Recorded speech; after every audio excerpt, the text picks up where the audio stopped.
Assalamualaikum warahmatullahi wabarakatuh. Kami dari kelompok 7 akan membahas tentang tema yang berjudul ilmu mawaris. Adapun kelompok kami terdiri dari 3 pemateri. Pemateri yang pertama yaitu akan disampaikan oleh saya sendiri, Muhammad Idrus.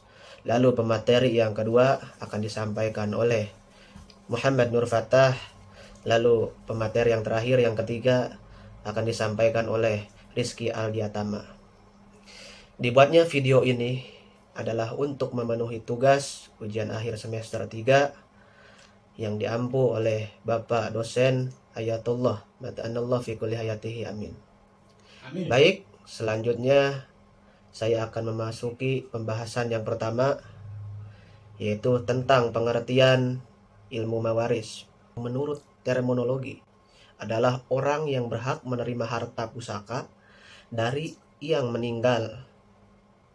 Ilmu mawaris pada umumnya adalah yang mempelajari tentang cara pembagian harta pusaka atau warisan.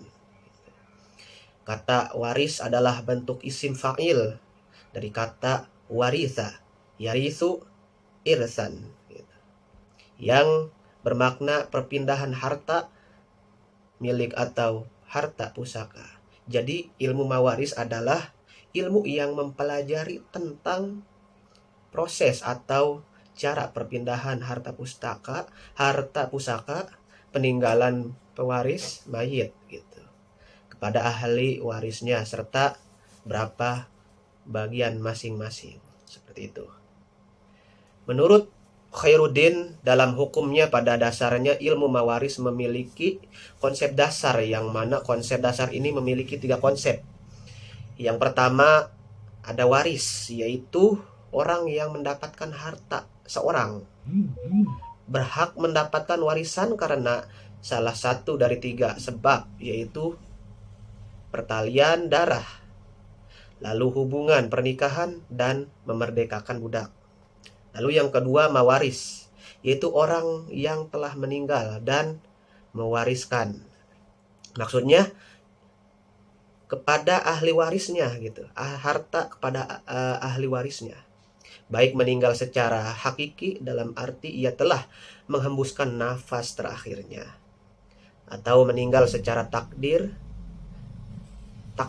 maksudnya, atau perkiraan, semisal orang yang telah lama menghilang al-mafqud dan tidak diketahui kabar beritanya dan tempat ia berdomisili hingga pada akhirnya hakim memutuskan bahwa orang tersebut dihukumi sama dengan orang yang meninggal gitu. Lalu yang ketiga maurus, yaitu harta warisan yang siap dibagikan kepada ahli waris gitu. Setelah diambil untuk kepentingan pemeliharaan jenazah gitu, tahfiz al janazah gitu, pelunasan hutang mayit dan pelaksanaan wasiat mayit gitu. Itu adalah pembahasan tentang pengertian mawaris dari saya atau pemateri pertama. Selanjutnya yaitu pemateri yang kedua akan disampaikan oleh saudara Muhammad Nur Fatah. Bismillahirrahmanirrahim. Saya Muhammad Nur Fatah. Saya akan melanjutkan pembahasan yang kedua, yang berjudul keuntungan dari pengetahuan ilmu mawaris. Berikut ini keuntungan dari pengetahuan ilmu mawaris. Keuntungan dari ilmu mawaris itu terbagi dari 7 golongan. Yang pertama, mengetahui kepada siapa yang seberapa besar bagian yang diterima oleh ahli waris tersebut. Yang kedua, mengamalkan ayat-ayat dalam Al-Quran yang membahas tentang pembagian harta mawaris. Yang ketiga, menyelamatkan harta orang yang meninggal dari pengambilan ahli orang yang tidak bertanggung jawab. Yang keempat, mengetahui syarat dan rukun pembagian mawaris. Yang kelima, mengetahui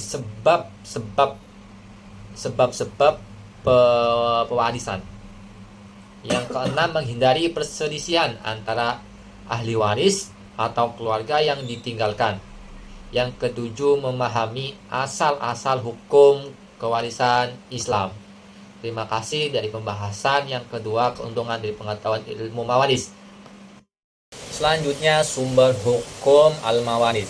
Sumber hukum yang digunakan dalam al-mawaris adalah Al-Quran, hadis Rasulullah SAW, dan ijma sahabat. Ijtihad atau kias di dalam ilmu al-mawaris tidak mempunyai ruang gerak yang sedikit pun, kecuali jika ia sudah menjadi ijma al-ummah. Maksud dari pada ijma al-ummah yaitu kesepakatan dari keseluruhan mujtahid pada suatu masalah yang tertentu. Dan berikut sumber-sumber hukum al-mawaris. Yang pertama, sumber Al-Quran. Sumber Al-Quran yang pada ayat An-Nisa ayat 1 yang menjelaskan bagaimana kuatnya hubungan antara hubungan karena pertalian darah. Sumber yang kedua adalah sumber hadis. Sumber hadis ini dari Ibnu Abbas radhiyallahu anhuma yang berkata bahwa Rasulullah Shallallahu alaihi wasallam bersabda, "Berikan bagian warisan kepada ahli warisnya. Selebihnya adalah milik laki-laki yang paling dekat dengan mayit." Yang ketiga, ijma sahabat. Ijma sahabat adalah sumber yang tertera dalam Al-Quran dan hadis yang berperan khusus kasusnya diringkas dalam suatu kekhususannya pada 3 masalah, yaitu masalah aqdariyah, mustakharah, dan kharawiyatain, yang ditetapkan ketika masa Umar, yang mana ketika ini berkaitan dengan mawaris. Sekian dari penjelasan yang ketiga, dan selanjutnya penjelasan yang keempat yang akan dijelaskan oleh Mas Rizky Adiatama. Pembahasan yang keempat adalah harta peninggalan.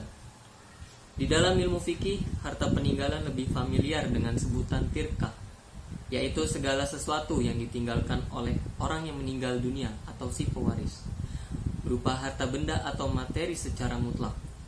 Akan tetapi, mayoritas ulama ahli fikih berpendapat bahwa tirkah adalah segala sesuatu yang menjadi milik seseorang, baik berupa harta benda maupun hak-hak materi atau kebendaan yang ditinggalkan oleh orang yang meninggal dunia, seperti hak menarik piutang, royalti dari karya yang diterbitkan oleh penerbit, hak sewa, dan lain-lainnya. Dapat ditarik kesimpulan bahwa harta peninggalan itu pengertiannya berbeda dengan harta warisan yang dalam istilah fikihnya disebut dengan maurus, karena harta peninggalan adalah semua harta benda dan hak-hak kebendaan yang ditinggalkan oleh si pewaris yang menjadi milik ahli waris sewaktu dia telah meninggal. Sedangkan harta warisan adalah harta peninggalan setelah dikurangi kewajiban-kewajiban yang berhubungan dengan harta peninggalan tersebut, yaitu biaya pengurusan jenazah, biaya pembayaran hutang-hutangnya, dan biaya penunaian wasiat-wasiatnya.